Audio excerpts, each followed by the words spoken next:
في ظل الارتفاع المتواصل لأسعار اللحوم الحمراء بالمغرب، يستعد عدد من النشطاء على مواقع التواصل الاجتماعي لإطلاق حملة مدنية واسعة تحت شعار مقاطعة اللحوم، وذلك احتجاجا على ما وصفوه بالزيادات غير المبررة التي أثقلت كاهل الأسر المغربية، خاصة بعد أن تجاوز سعر لحم الأبقار في بعض المدن والمناطق عتبة 150 درهما للكيلوغرام الواحد.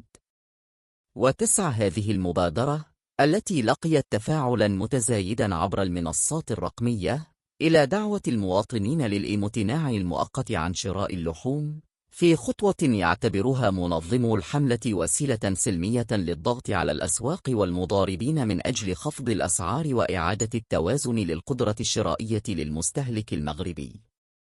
ويرى عدد من المتابعين أن الأزمة الحالية ترتبط بما يسمونه هيمنة لوبيات الاحتكار والمضاربة على سوق اللحوم، وسط اتهامات بضعف المراقبة وغياب تدخل حازم من الجهات المختصة، وعلى رأسها مجلس المنافسة، الأمر الذي ساهم في استمرار موجة الغلاء رغم تراجع القدرة الشرائية للمواطنين وارتفاع تكاليف المعيشة بشكل عام.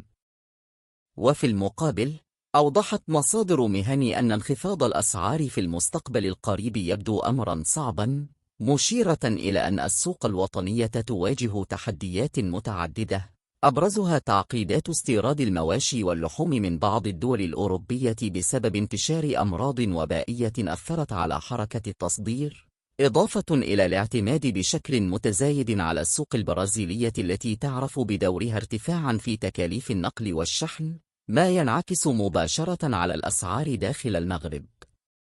كما أكدت المصادر ذاتها أن قطاع تربية الماشية بالمغرب لا يزال يعاني من تداعيات سنوات الجفاف وارتفاع أسعار الأعلاف، وهو ما تسبب في تراجع أعداد القطيع الوطني وارتفاع تكاليف الإنتاج، الأمر الذي زاد من الضغط على السوق المحلية. من جهتها، اعتبرت جمعيات حماية المستهلك أن المقاطعة الاقتصادية تظل وسيلة حضارية ومشروعة للتعبير عن رفض الغلاء والدفاع عن حقوق المستهلك، داعية الحكومة إلى التدخل العاجل عبر تنويع مصادر الاستيراد وتشجيع الإنتاج الوطني وتقديم دعم حقيقي للكسابة والمربين الصغار، مع تشديد الرقابة على سلاسل التوزيع والأسواق لمحاربة الاحتكار والمضاربة التي تستغل الأزمات لتحقيق أرباح كبيرة على حساب المواطنين.